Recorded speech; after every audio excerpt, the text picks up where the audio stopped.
Now that I've completed the inspection and I've taken all the necessary measurements and gathered all the pertinent data, let's go ahead and take a seat. The majority of my homeowners, after completing anywhere from 350 to 400 inspections yearly, really appreciate understanding what's at the root cause of this issue. In this case, the foundation groundwater seepage that is occurring, leaving you with wetness, moisture, and molding signs on your wall. So let's go ahead and take a few steps back. I have a few video clips to share that will help illustrate what exactly is going on with your home, as well as what historic solutions exist to remedy the situation, as well as the groundwork solution and how we could never deal with this issue ever again, how Groundworks can provide you with a permanent solution and keep you moving forward with enjoying your home and using your basement space like it's never been done before. So let's go ahead and take a quick look at what has created this headache. Before we get into the options to fix the basement, let's take a couple of minutes to address why you're dealing with the issues in the first place. The first and biggest problem is that basement homes were designed to leak. I know that's a big statement. Let me show you what I mean. The first thing the builder does is dig out the site of the home. Then they pour a ribbon of concrete all around the perimeter that's designed to carry the weight of the home. That ribbon is known as the footing, or more technically, a spread footing. After the footing dries, they build the outer walls on top of the footing. Then they pour the slab for the basement floor. The problem is that the footing, the walls, and the slab are three separate pieces of concrete. And this concrete all cured or dried at different times. The joint between concrete that cures at different times is what's known as a cold joint. And the problem with a cold joint is that when concrete dries at different times, it doesn't bond. And things get very ugly when we combine unbonded concrete and water. The reason being is that water always follows two rules. It flows to the lowest point and it seeks the path of least resistance. Now, guess what's both the lowest point and the path of least resistance on your home? That's right, it's the cold joint. Code officials know what happens when you add water to a cold joint. So in order to address the problem, code requires that builders do two things when building a basement home. First, they require that the builders put some type of damp proofing on the walls. They require them to do this because concrete is porous. Water vapor from all the wet dirt outside passes right through the walls and then into the home in the form of vapor. We say that concrete is basically a hard sponge. It absorbs the moisture from the damp soil and releases all this moisture into the basement. The second thing that's required is a French drain, which is basically just a pipe and a gravel put down at the footing. And it makes sense because the footing is both the lowest point of the home and also where you find the cold joint. The drain is unsurprisingly also known as a footing drain. Both these code requirements are a good idea. The problem is in the execution and Mother Nature. The pipe and gravel are put down in the dirt, and we know what we get when we mix water and dirt. That's right, mud. If you kept washing silty mud down your kitchen sink, we know what's ultimately going to happen. Unfortunately, the builders don't put a magic pipe or magic gravel down there. The first thing that happens is the mud and the silt will clog that gravel bed.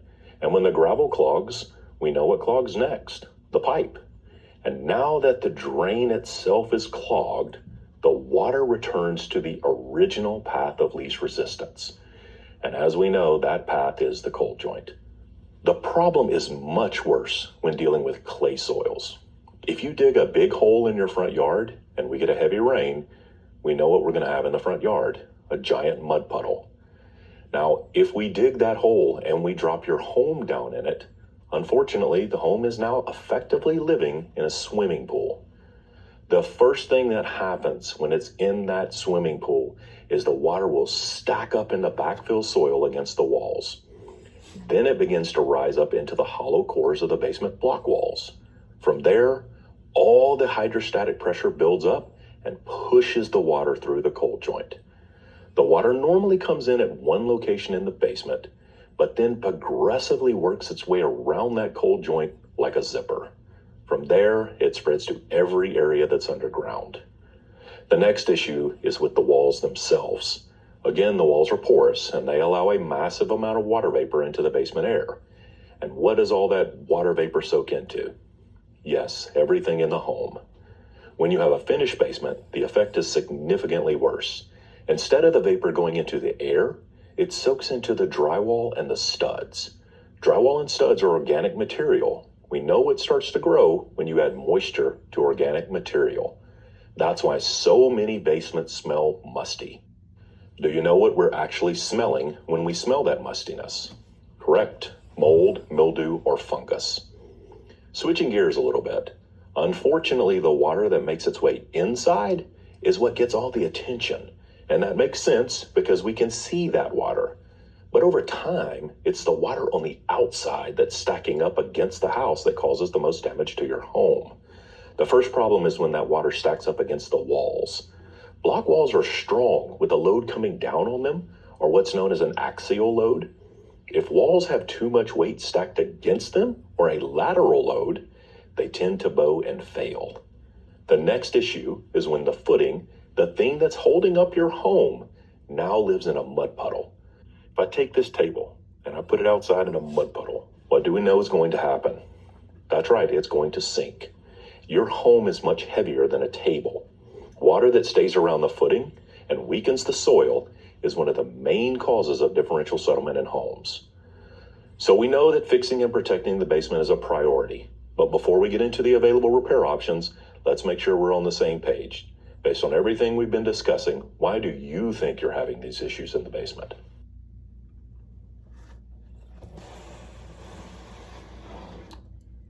So we're thinking that the issues are caused by the excessive moisture and rainfall that's happening near and around the home, near the foundation wall. Are we in agreement with that? Okay.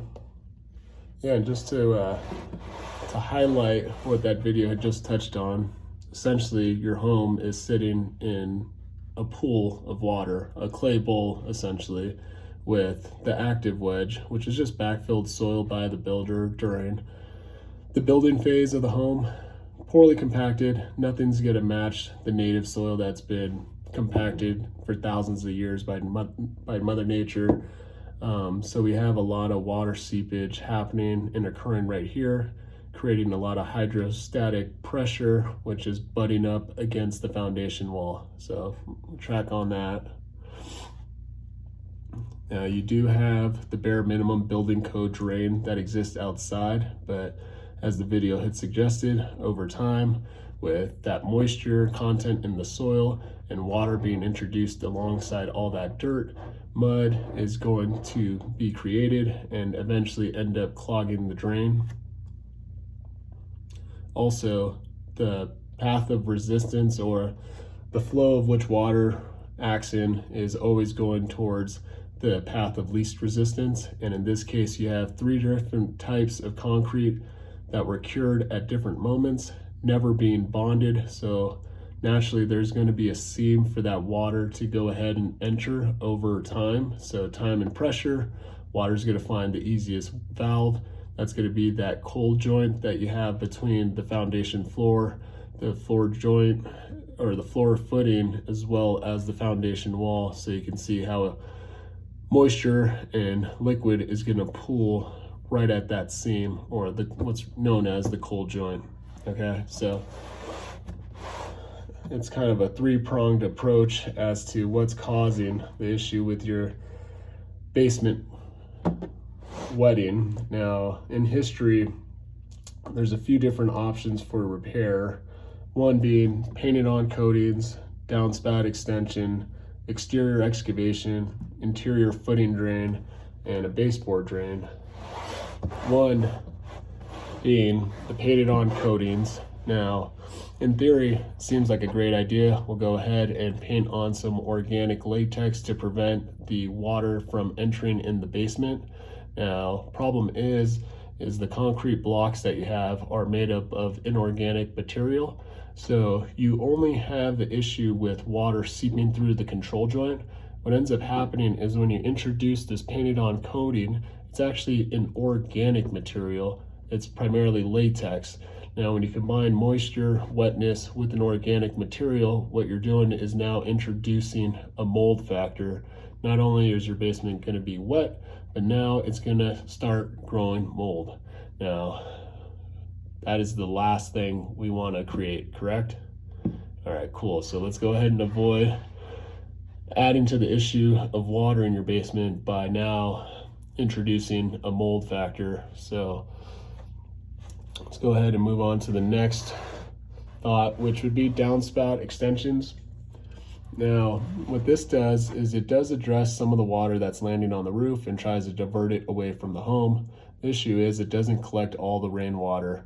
That area that we talked about when you're initially creating that clay bowl and then is backfilled by the builder, that water is still hitting that surface level, still being absorbed by the soil, and still making its way all the way down into what's called the active wedge. And we go back to that area of 3 different types of concrete being cured and water finding the easiest, least path of resistance and still entering in to the cold joint. So you may address a small portion of the rainfall water, but you're not addressing the majority of it. So that hydrostatic pressure is still going to exist. You're still going to have extreme force from the added weight in the soil, and you're still going to have water seeping in through the control joint. So does that sound like something that, we know is not going to address the whole issue? Okay. Now, after striking out on those first 2 options, some homeowners think, okay, let's go ahead and start this whole thing over from scratch. What they'll do is try to do an exterior excavation, which let's go ahead and rip everything out and start from scratch. It's extremely expensive, it's extremely invasive, but it's essentially the definition of insanity. You're trying to do the exact same thing and expecting a different result. It's not going to fix what's occurring in your home. You can expect that the repair is going to be extremely costly, time consuming, and possibly ending up, or more than likely ending up in the same result, just a matter of when and how long. Now, another option would be interior footing drains. This would be a solution where it didn't work on the outside, but let's go ahead and introduce a similar system on the inside. Same thing, once again, we're introducing a new system based off of a failing system. The interior footing drain rests on mud. It's going to clog over time as moisture and soil combine. It's going to have some type of sludge. Now, you're not looking at a permanent solution by any means. Finally, you have a baseboard drain where we introduce plastic and glue into the home. What's going to happen is that water is going to be existing all the time underneath this plastic, which is going to create that musty, moldy smell. It doesn't provide you with the foolproof solution, nothing long-term. The variety of historical options aren't preventing any of the current issues from continuing. So just having a brief overview of the different available options, do any of those sound like a solution for your home? Okay, no. Awesome. So what we've done is Groundworks, our engineering department, has come up with a very high-level, detailed view of what our solution would be to permanently solve your problem